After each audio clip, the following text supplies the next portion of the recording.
Part 2, Philosophical Materialism. Section 1, Matter and Materialists.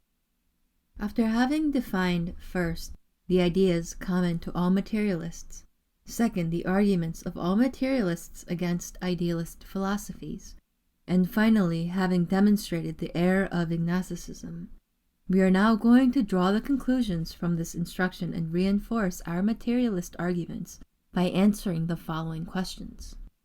1. What is matter? And 2. What does it mean to be a materialist? What is matter? Importance of the question. Each time we have a problem to solve, we should state the question very clearly. In fact, here, it is not so simple to give a satisfactory answer. In order to do so, we must construct a theory of matter. In general, people think that matter is what you can touch, what is resistant and hard. In Greek antiquity, matter was defined in this way. Thanks to science, we know today that this is not exact. Successive theories of matter. Our goal is to go through as simply as possible the different theories related to matter without entering into scientific explanations. In Greece, it was thought that matter was a solid and impenetrable reality that could not be divided infinitely. There comes a moment, so it was said, when the pieces are no longer divisible. These particles were called atoms. A table is then a conglomeration of atoms. It was also thought that these atoms were different from each other. There were smooth and round atoms like those of oil, others were rough and crooked like those of vinegar. It was Democritus, a materialist of antiquity, who established this theory. He was the first to have tried to give a materialist explanation of the world.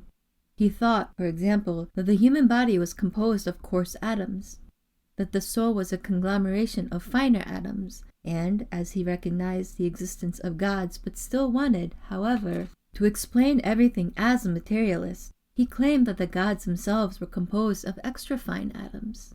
In the 19th century, this theory was profoundly modified. People still thought that matter was divided into atoms and that the latter were hard and mutually attractive particles. The theory of the Greeks had been abandoned. These atoms were no longer crooked or smooth, but people still maintained that they were impenetrable, indivisible, and mutually attracted to each other. Today, it has been shown that the atom is not an impenetrable and indivisible particle of matter. Rather, it is itself composed of particles called electrons, which revolve at high speed around the nucleus, where almost the totality of the atom's mass is found. If the atom is neutral, the electrons and nucleus have an electric charge, but the positive charge of the nucleus is equal to the sum of the negative charges carried by the electrons. Matter is a conglomeration of these atoms. It may resist penetration due to the motion of the particles which compose it. The discovery of these electrical properties of matter, particularly that of electrons, provoked an attack by idealists in the beginning of the 20th century on the very existence of matter. There is nothing material about an electron, they claimed. It is nothing more than an electrical charge in motion. If there is no matter in the negative charge, why should there be any in the positive nucleus? Thus matter has disappeared. There is only energy. Lenin, in Materialism and Imperial Criticism, Chapter 5, clarifies things by showing that energy and matter are inseparable. Energy is material and motion is but the way of life of matter. In short, idealists interpreted the discoveries of science backwardly. While the latter was uncovering aspects of matter until then unknown, they concluded that matter does not exist under the pretext that it does not conform to the idea people used to have of it when it was believed that matter and motion were two different realities. What matter is for materialists. In this regard, it is indispensable to make a distinction. We must see first, 1. What is matter, and then, 2. What is matter like? The answer which materialists give to the first question is that matter is an external reality, independent of the mind, and which does not need the mind to exist. Lenin says about this, matter is the objective reality given to us in sensation, and so forth. Now, to the second question, what is matter like, materialists answer that it is up to science, not us, to answer. The first answer has been invariable from antiquity to today.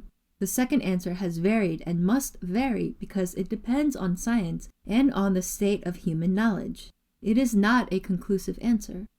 We see that it is absolutely indispensable to state the problem correctly and not to let idealists mix up these two questions. We must separate them and show that it is the first question that is primary, and that our answer to it has always been invariable. For the sole property of matter, with whose recognition philosophical materialism is bound up, is the property of being an objective reality, of existing outside the mind. Space, time, motion, and matter.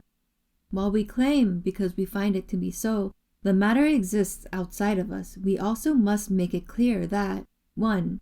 Matter exists in time and in space, and 2. Matter is in motion. Idealists, on the other hand, think that space and time are ideas in our minds. It was Kant who first supported this idea. For them, space is a shape that we give to things, and it originates in man's mind. The same is true for time. Materialists maintain, on the contrary, that space is not in us, but rather we are in space.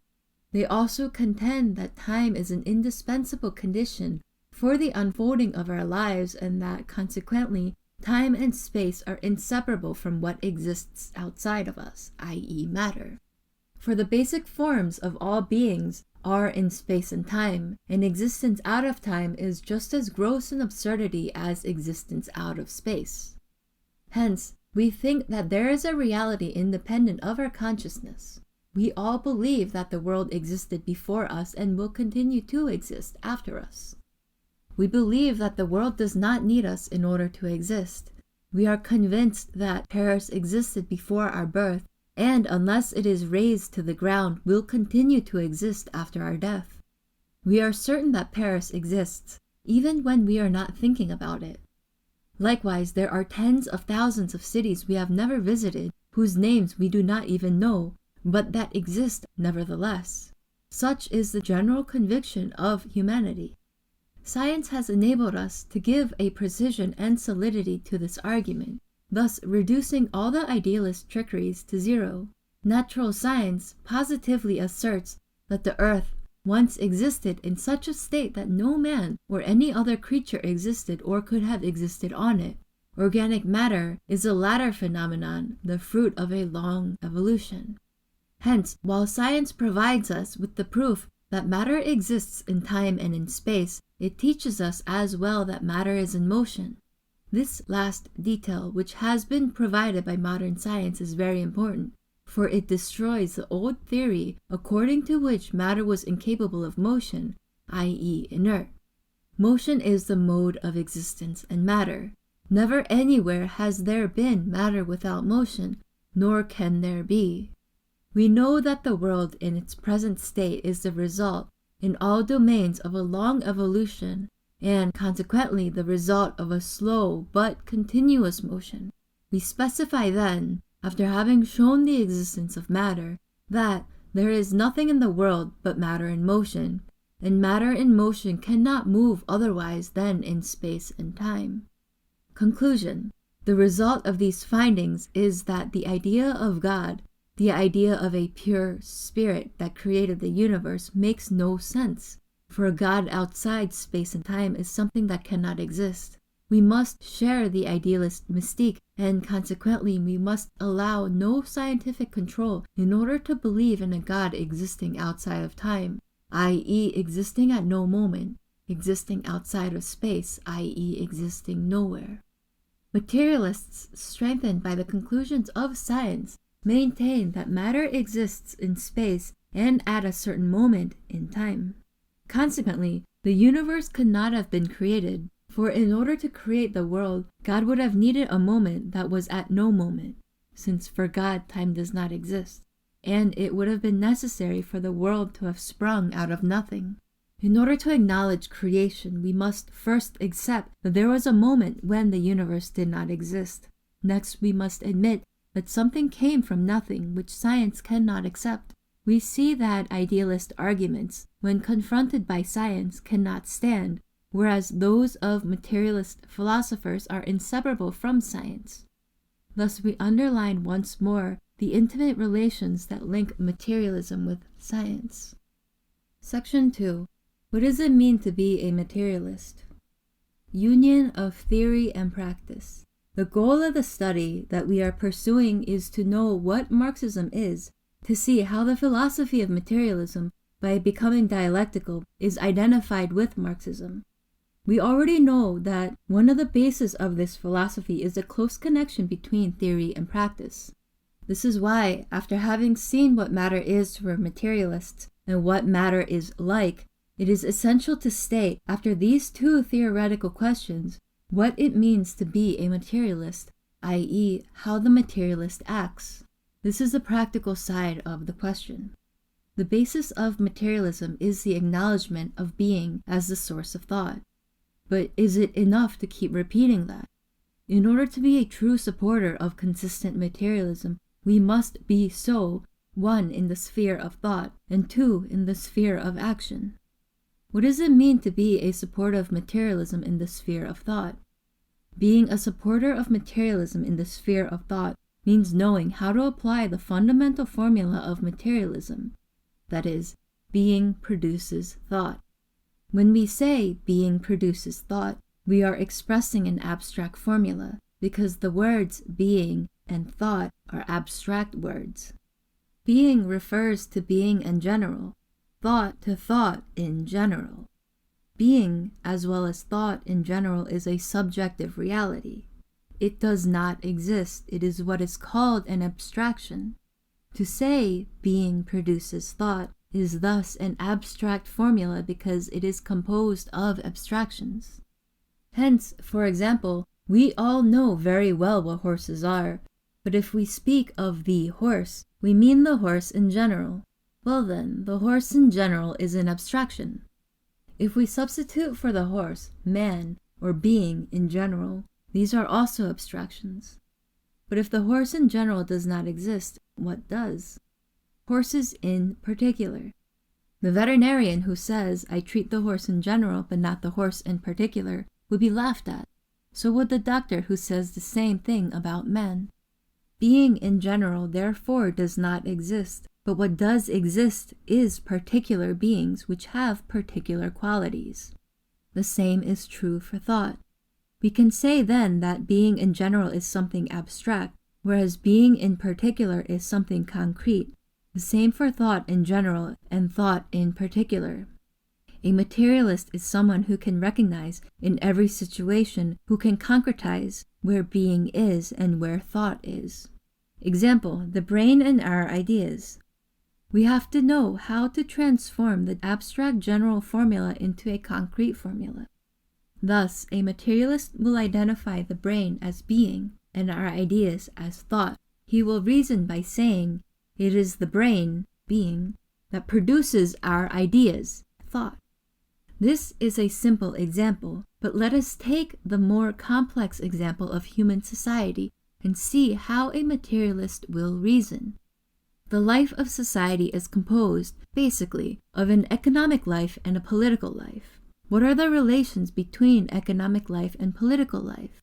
What is the primary factor of this abstract formula that we want to transform into a concrete formula? For the materialist, the primary factor, i.e. being, the one that gives life to society, is economic life. The secondary factor, thought that is created by being and that can only live through it, is political life. The materialist will say then that economic life explains political life, since political life is the product of economic life. This declaration, made here only summarily, is at the root of what is called historical materialism, and was made for the first time by Marx and Engels. Here is another more delicate example, the poet. Certainly, numerous elements come into play to explain the poet, but here we want to show one aspect of the question only. It is generally said that the poet writes because he is inspired. Is this sufficient to explain why the poet writes this instead of that? No. He certainly has ideas in his head, but he is also a being who lives in society. We shall see that the primary factor, the one which gives the poet his own life, is society, since the secondary factor is the ideas which the poet has in his brain. Consequently, one of the elements, The fundamental element that explains the poet will be society, i.e. the milieu in which he lives in society. We shall encounter the poet when we study dialectics, for then we shall have all the elements to study the problem properly. From these elements we see that the materialist is someone who, everywhere and always, at each moment and in every case, knows how to apply the formula of materialism. How is one a materialist in practice? 1. First aspect of the question. We have seen that there is no third philosophy, and that if one is not consistent in the application of materialism, one is either an idealist or one obtains a mixture of idealism and materialism. The bourgeois scientist in his studies, in his experiments, is always a materialist. This is normal since in order to advance science, one must work on matter, and if the scientist really thought that matter exists only in his mind, he would find it useless to experiment. There are thus several varieties of scientists. 1. Scientists who are conscious and consistent materialists. 2. Scientists who are materialists without knowing it, i.e. almost all of them, for it is impossible to do scientific research without presupposing the existence of matter. But among these we must distinguish between a. Those who follow materialism but who stop, for they do not dare call themselves such. These are agnostics, those who Engels calls shamefaced materialists. And b. Those scientists who are unconscious and inconsistent materialists. These are materialists in the laboratory, but outside of their work they are idealists, religious believers. In fact, the latter have not known how or have not wanted to organize their ideas. They are in perpetual contradiction with themselves. They separate their work, necessarily materialist, from their philosophical concepts. They are scientists, yet, while they may not deliberately deny the existence of matter, they think, not very scientifically, that it is useless to know the real nature of things. They are scientists, but they believe, without any proof, in impossible things. See the case of Pasteur, Branly, and others who were believers, whereas the scientist, if he is consistent, must abandon his religious beliefs. Science and faith are absolutely opposed. 2. Second aspect of the question. Materialism and action. While it is true that the real materialist is one who applies the formula at the base of this philosophy everywhere and in every case, he must also be careful to apply it correctly. As we have just seen, one must be consistent, and to be a consistent materialist, one must transpose materialism into action. To be a materialist in practice is to act in accordance with philosophy by taking reality as the primary factor and thought as the secondary factor. We are going to see the attitudes of those who, without realizing it, regard thought as the primary factor and are then at that moment idealists without knowing it. Example 1. What do we call someone who lives as though he were alone in the world? An individualist. He lives within his shell. The outside world exists only for him. For him, the important thing is himself, his thought. He is a pure idealist, or what is called a solipsist. The individualist is selfish, and being selfish is not a materialist attitude. A selfish person restricts the universe to his own person. Example 2. The person who learns for the pleasure of learning, as a dilettante who assimilates well, has no difficulties but keeps it all for himself. He assigns primary importance to himself, to his thought. The idealist is closed to the outside world, to reality. The materialist is always open to reality. This is why those who take courses in Marxism and who learn easily ought to try to transmit what they have learned. Example 3. The person who argues about everything in relation to himself undergoes an idealist distortion. For example, with regard to a meeting in which things were said which were disagreeable for him, the idealist will say, "This is a bad meeting." This is not how things should be analyzed. The meeting should be judged in relation to its organization, to its goal, and not in relation to oneself. Example 4. Neither is sectarianism a materialist attitude. Because the sectarian has understood the problems and is in agreement with himself, he maintains that others must be like him. This is again giving primary importance to oneself. Example 5. The doctrinarian, who has studied the texts and has drawn definitions from them, is still an idealist when he is satisfied with quoting materialist texts, when he lives only with his texts, for then the real world disappears. He repeats these formulas without applying them to reality. He gives primary importance to these texts, to ideas. Life takes place in his consciousness in the form of texts, and in general it is found that the doctrinarian is also a sectarian.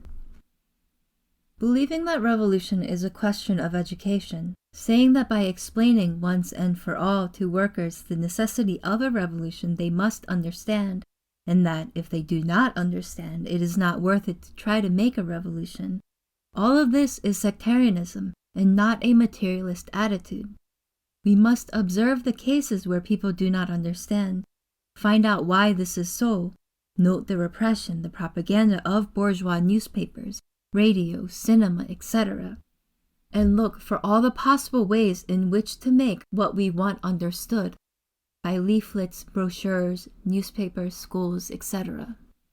To lack a sense of reality, to live in the clouds, and practically to make plans without taking situations and realities into account, is an idealist attitude which assigns primary importance to beautiful plans without seeing whether or not they are practicable. Those who are constantly criticizing, but who do nothing to improve the situation, who propose no remedy, those who lack a critical sense towards themselves, all of these people are inconsistent materialists. Conclusion. From these examples, we see that the faults that are found in us all, to a greater or lesser degree, are idealist faults. We are afflicted with them because we separate practice from theory, and because the bourgeoisie which has influenced us likes us not to attach any importance to reality. For the bourgeoisie, which supports idealism, theory and practice are two completely different things having no relation. These faults are thus harmful and we should fight them, for the bourgeoisie profits from them. In short, we should observe that these faults, engendered in us by society, by the theoretical basis of our education and culture, and rooted in our childhood, are the work of the bourgeoisie, and rid ourselves of them. Section 3. History of Materialism. Until now, we have studied what materialism is in general and what ideas are common to all materialists. Now we are going to see how materialism has evolved since antiquity to become modern materialism. In short, we are going to trace the history of materialism. In so few pages, we shall not attempt to explain the 2,000 years of history of materialism. We simply want to give some general information that may guide future readings. In order to study this history well, even summarily, it is indispensable to see why, at each instant, things happened as they did. It would be better not to cite certain historical names than not to apply this method. But while we do not wish to overload the brains of our readers, we think nevertheless that it is necessary to name in chronological order the main materialist philosophers who are more or less already known to them. This is why, in order to simplify the work, we are going to devote the first pages to the purely historical side of the question. Then, in the second part of this chapter, we shall see why the evolution of materialism had to undergo the form of development that it did. The need for studying this history. The bourgeoisie does not like the history of materialism, and that is why this history, taught in bourgeois books, is altogether incomplete and is always false. Several methods of falsification are used.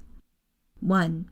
As the great materialist thinkers cannot be ignored, they are spoken of in relation to everything they have written except their materialist studies, and people forget to mention that they are materialist philosophers.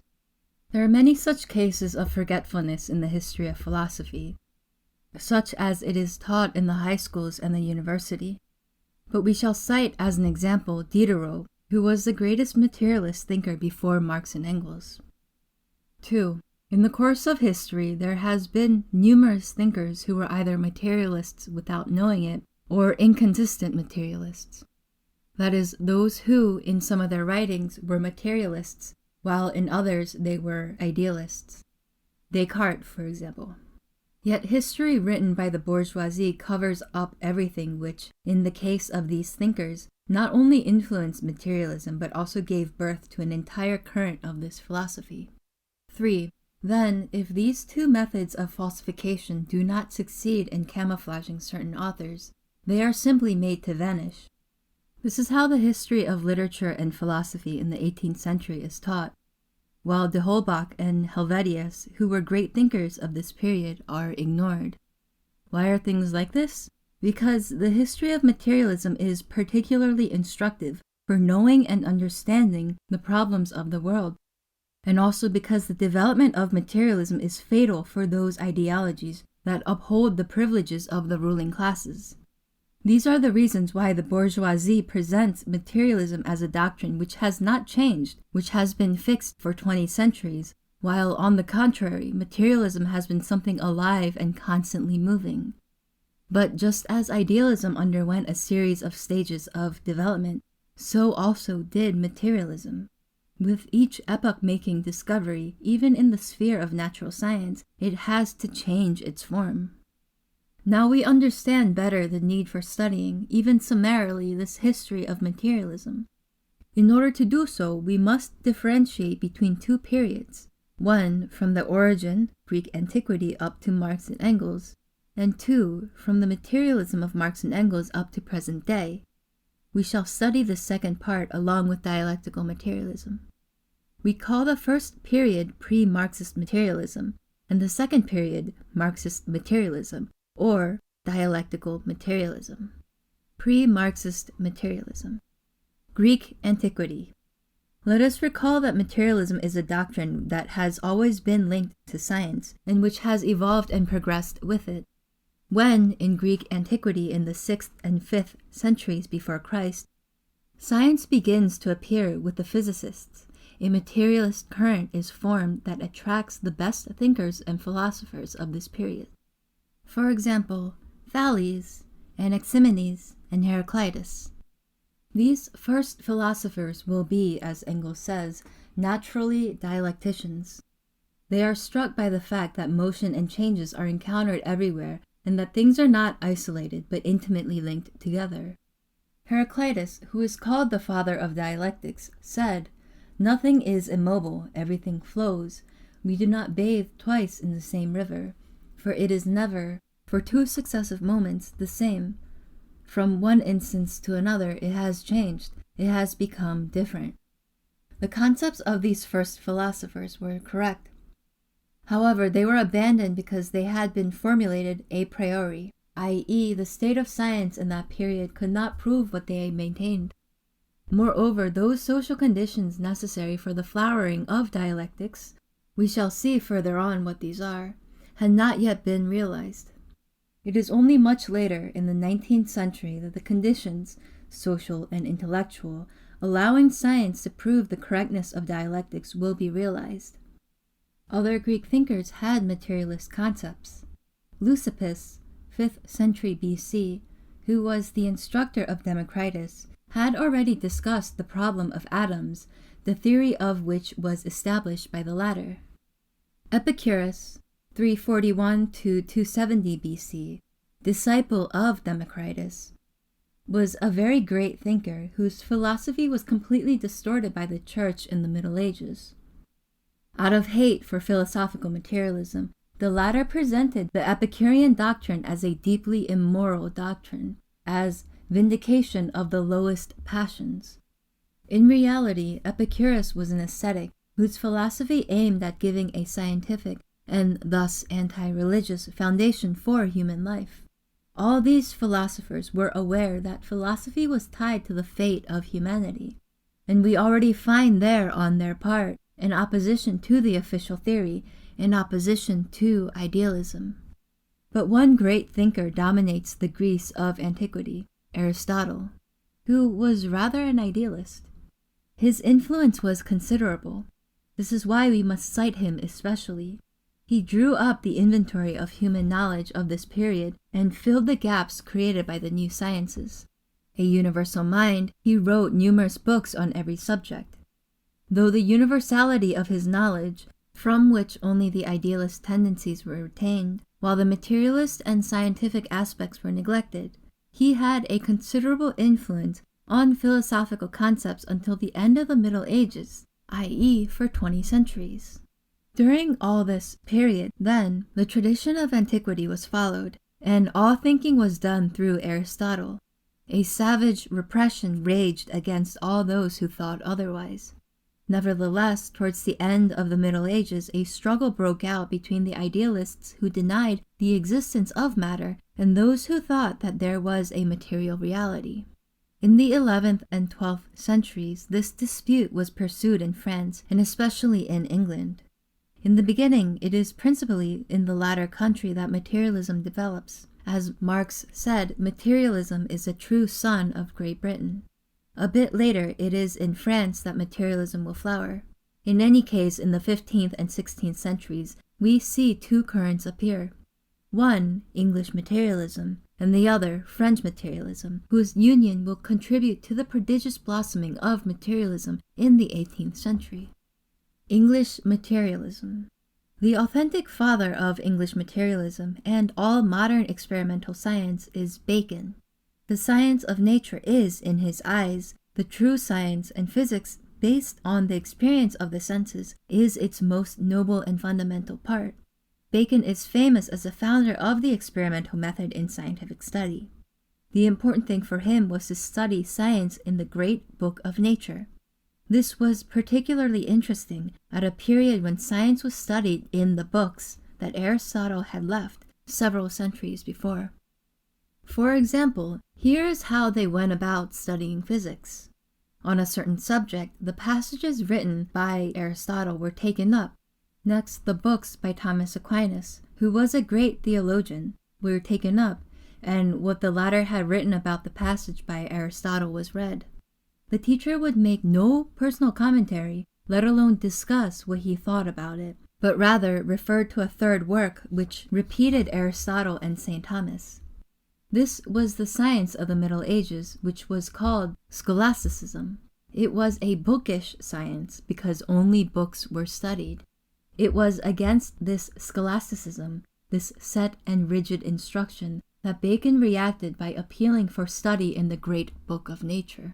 At this period, one question was raised. Where do our ideas come from? Where does knowledge come from?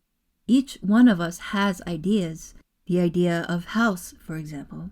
This idea comes to us because there are houses, say the materialists. Idealists think that it is God who gives us the idea of houses. For Bacon, he said that the idea exists only because we see or touch things, but he could not as yet prove it. It was Locke, 1632 to 1704, who undertook to show how ideas come from experience. He showed that all ideas come from experience and that only experience gives us ideas. The idea of the first table came to man before it existed because through experience he was already using a tree trunk or a stone as a table. With Locke's ideas, English materialism passes into France in the first half of the 18th century, for, while this philosophy was developing in a particular way in England, a materialist current had been formed in France. Materialism in France.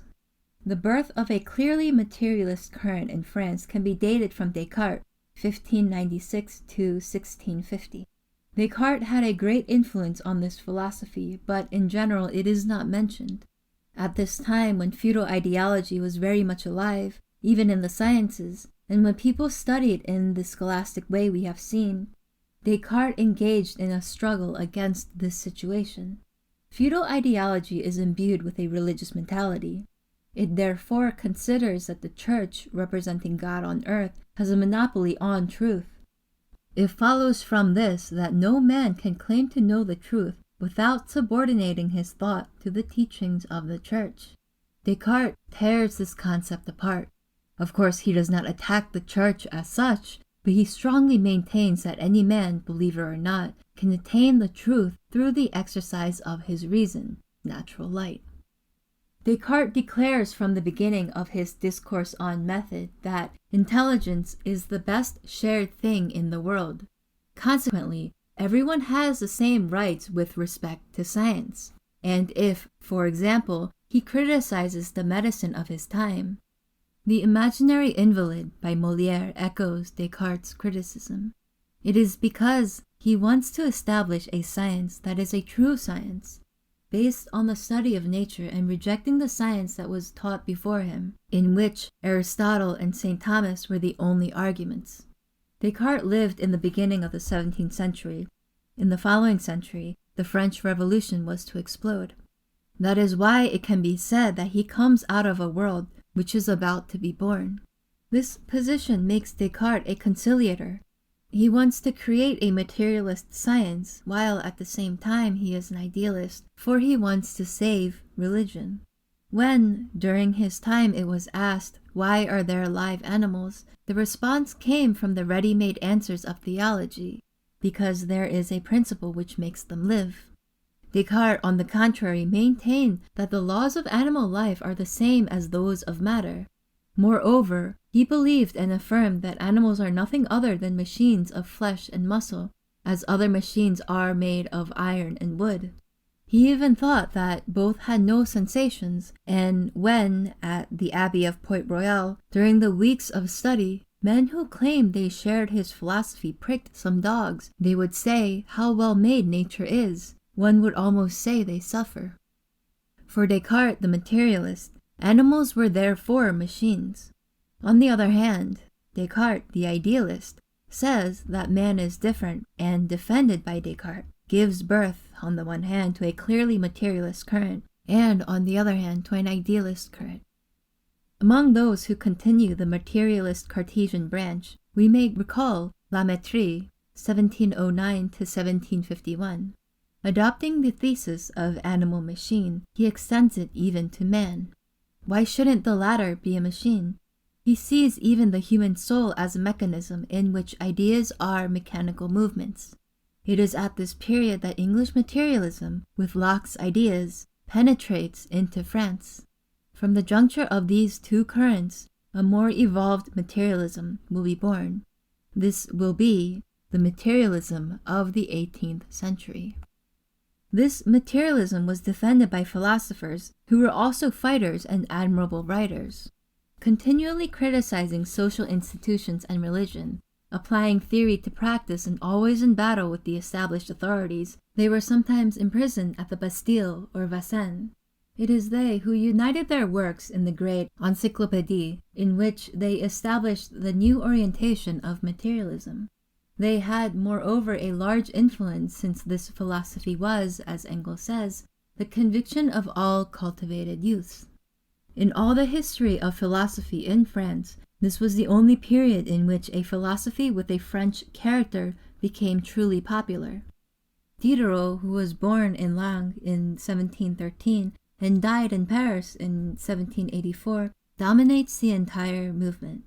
What should be said firstly, and which bourgeois history does not say, is that he is the greatest materialist thinker before Marx and Engels. Diderot, Lenin said, almost arrived at the conclusions of contemporary, that is, dialectics, materialism. He was a real militant, always struggling against the church and the social order. He saw jail cells from the inside. History written by the contemporary bourgeoisie has hushed this up. But one must read the conversations between D'Alembert and Diderot, Rameau's nephew, and Jacques the Fatalist, in order to understand the enormous influence of Diderot on materialism.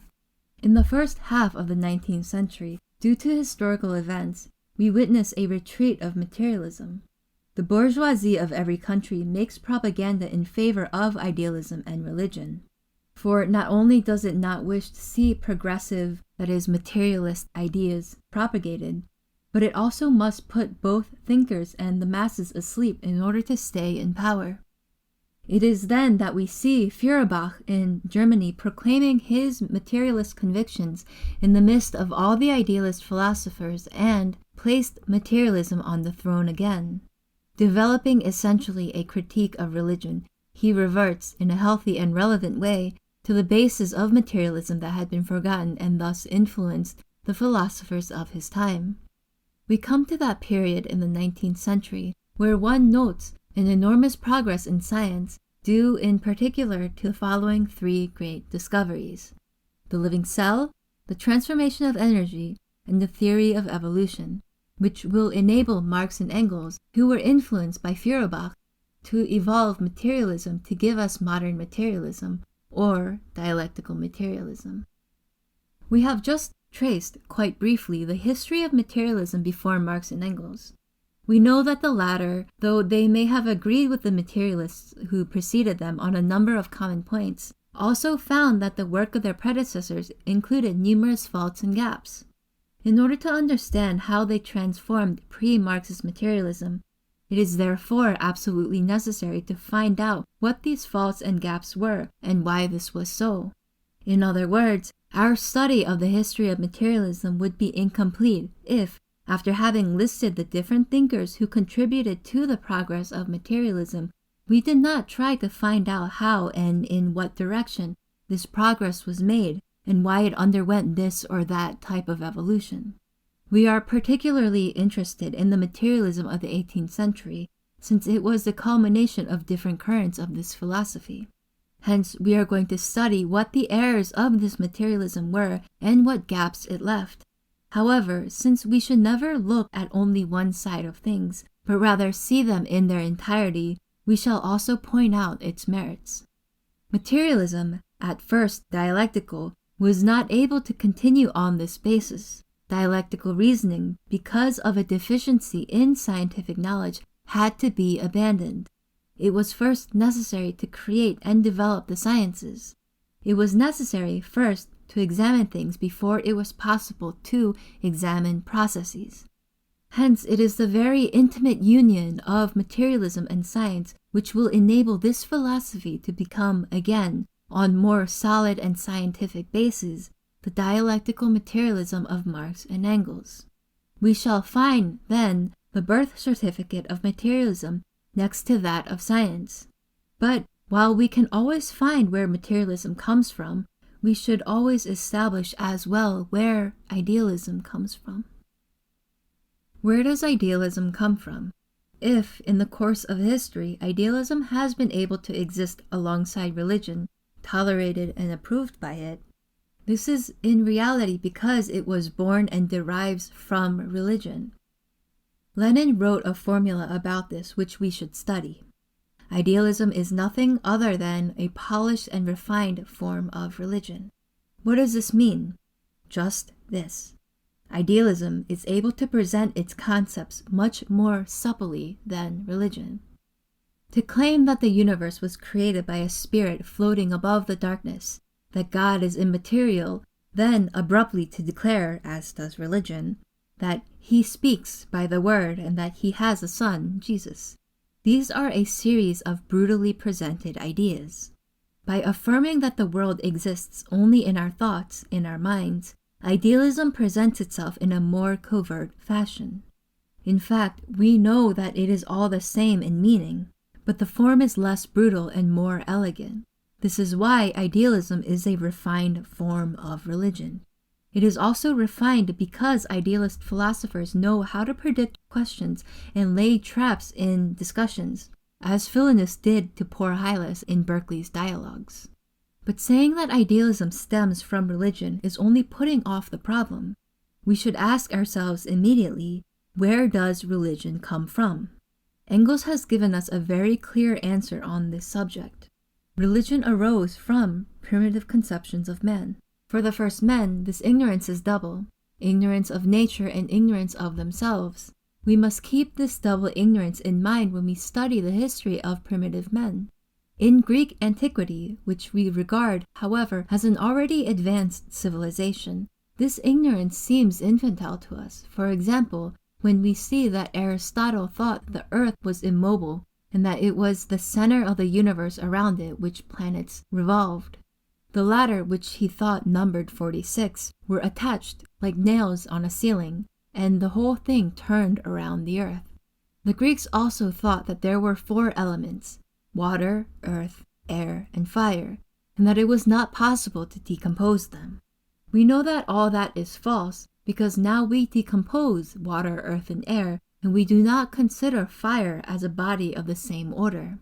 The Greeks were also very ignorant about men, since they did not know the functions of the organs and considered the heart, for example, to be the source of courage. If the ignorance of the Greek scholars, whom we regard as already very advanced, was so great, what must have been that of the men who lived thousands of years before us? The concepts which primitive men had of nature and of themselves were limited by ignorance. Nevertheless, these men tried to explain things. All the documents which we possess on primitive men tell us that these men were worried by dreams. We have seen in the first chapter how they had resolved this question of dreams by the belief in the existence of a double of man. In the beginning, they attribute a sort of transparent and light body, still having a material consistence, to this double. It is not much later that their minds give birth to the concept that man has an immaterial principle in himself which survives after death, a spiritual principle. The word comes from spiritus, which in Latin means breath, the breath which departs with the last sigh, as the moment when the ghost is given up and only the double subsists. Hence it is the soul that explains thought and dreams. In the Middle Ages, there were strange ideas regarding the soul. It was thought that in a fat body there was a thin soul, and in a thin body a big soul.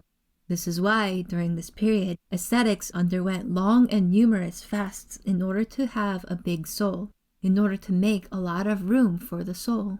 Having acknowledged the survival of man after death, first in the form of a transparent double, then in the form of a soul, the spiritual principle, primitive men created gods. At first, believing in beings who were stronger than men but still existing in a material form, they gradually came to believe in gods who existed in the form of a soul superior to ours. This is how, after having created a multitude of gods, each with his defined function, as in Greek antiquity, they arrived at the conception of a single god. Contemporary monotheistic religion was then created. So we can see that ignorance was at the origin of religion, even in its contemporary form. Hence, idealism arose from primitive concepts of man, from his ignorance, whereas materialism, on the contrary, arose from the retreat of these limitations. In the course of the history of philosophy, we shall witness the continual struggle between idealism and materialism. The latter seeks to draw back the limits of ignorance, and this will be one of its glories and one of its merits. Idealism, on the contrary, and the religion that nourishes it, makes every effort to sustain ignorance and to take advantage of this ignorance of the masses in order to make them tolerate their oppression, their social and economic exploitation. The merits of pre-Marxist materialism. We have seen materialism being born with the Greeks as soon as an embryo of science existed. Following the principle that when science develops, so does materialism, we find in the course of history, 1. In the Middle Ages, a weak development of the sciences and a halt of materialism. 2. In the 17th and 18th centuries, a very big development of the sciences parallel with a big development of materialism. The French materialism of the 18th century is a direct consequence of the development of the sciences. 3. In the 19th century, we witness many discoveries and materialism undergoes a very great transformation with Marx and Engels. 4. Today, the sciences are making enormous progress, and so is materialism. We see the best scientists applying dialectical materialism in their research and studies. Idealism and materialism, then, have completely opposed origins. Throughout the centuries, we find a battle raging between these two philosophies, one that is still going on in our time, and which has not only become academic. This struggle, which spans the history of humanity, is a conflict between science and ignorance, between two currents. One draws humanity towards ignorance and maintains it in this ignorance. The other, on the contrary, tends towards the emancipation of man by replacing ignorance with science.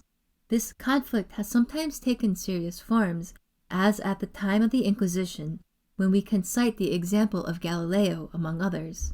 The latter declared that the earth revolves. This was a new piece of knowledge which was in contradiction with the Bible and Aristotle. If the earth revolves, this means that it is not the center of the universe, but simply a point in the universe. So then, the frontiers of our thoughts must be widened. What then is done in view of Galileo's discovery? In order to keep humanity in ignorance, a religious court is set up, and Galileo is ordered to apologize. Here is an example of the struggle between ignorance and science. We ought then to judge the philosophers and scientists of this period by placing them within the context of this struggle of ignorance against science, and we shall find that by defending science, they were defending materialism without knowing so themselves. Thus, Descartes, through his arguments, furnished ideas that have enabled materialism to progress. We should also see that this conflict throughout history is not simply a theoretical conflict, but also a social and political one. The ruling classes are always on the side of ignorance in this battle. Science is revolutionary and contributes to the emancipation of humanity. The case of the bourgeoisie is typical. In the 18th century, the bourgeoisie is dominated by the feudal class. At that moment, the former is for science. It leads a struggle against ignorance and gives us l'encyclopédie.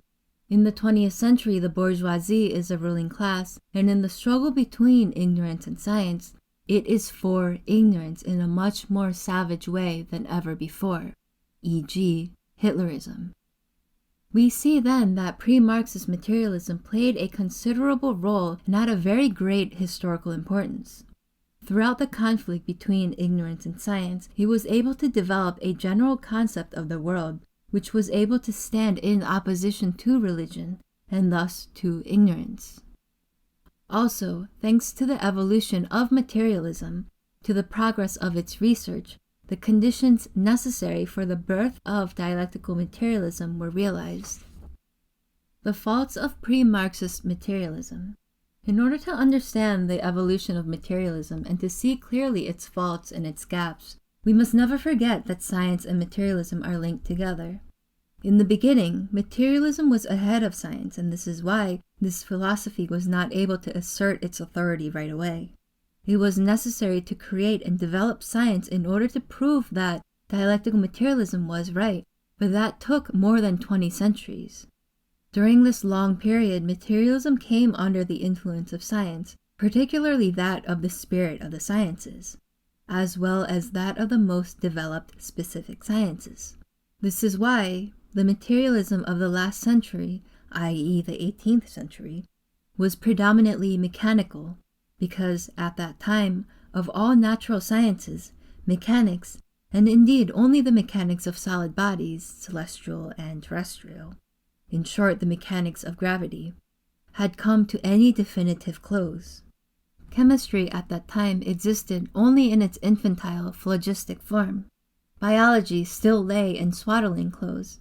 Vegetable and animal organism had been only roughly examined and were explained as the result of purely mechanical causes. As the animal was to Descartes, so was man a machine to the materialists of the 18th century. So here we see that materialism was coming out of a long and slow evolution of the sciences after the hibernation period of the Christian Middle Ages. The big mistake of this period was to see the world as a big mechanism, to judge everything according to the laws of the science called mechanics. Regarding motion as being merely mechanical, it was thought that the same events would continually reproduce themselves. The machine-like aspect of things was seen, but not the living aspect. For this reason, this materialism is called mechanical materialism. Let us look at an example. How did these materialists explain thought? In this way, the brain secretes thought as the liver secretes bile. This is a bit simplistic. Marxist materialism, on the contrary, gives a series of precisions. Our thoughts do not only come from the brain. We must see why we have certain thoughts and ideas rather than others. And then we realize that society, surroundings, etc. make our ideas. Mechanical materialism considers thought to be a simple mechanical phenomenon, but it is much more. The exclusive application of the standards of mechanics to processes of a chemical and organic nature, in which processes, it is true, the laws of mechanics are also valid, but are pushed into the background by other and higher laws, constitutes a specific, but at that time, inevitable limitation of classical French materialism. This is the first big fault of 18th century materialism. The consequences of this error were that history in general, i.e. the point of view of historical development, of evolution, was ignored. This materialism believed that the world does not evolve and that it returns at regular intervals to similar states. Neither did it conceive of an evolution of man and animals. The second specific limitation of this materialism lay in its inability to comprehend the universe as a process, as matter developing in an historical process. This was in accordance with the level of the natural science of that time and with the metaphysical, i.e. anti-dialectical manner of philosophizing connected with it. Nature, it was known, was in constant motion, but according to the ideas of that time, this motion turned eternally in a circle and therefore never moved from the spot. It produced the same results over and over again. This is the second fault of this materialism. Its third mistake was that it was too contemplative. It did not sufficiently see the role of human action in the world and in society. Marx's materialism teaches that we must not only explain the world but also transform it. Man is an active element in history who can bring about changes in the world. The action of the Russian communists is a living example of an action capable not only of preparing, making, and bringing off a revolution, but also, since 1918, of establishing socialism in the midst of enormous difficulties.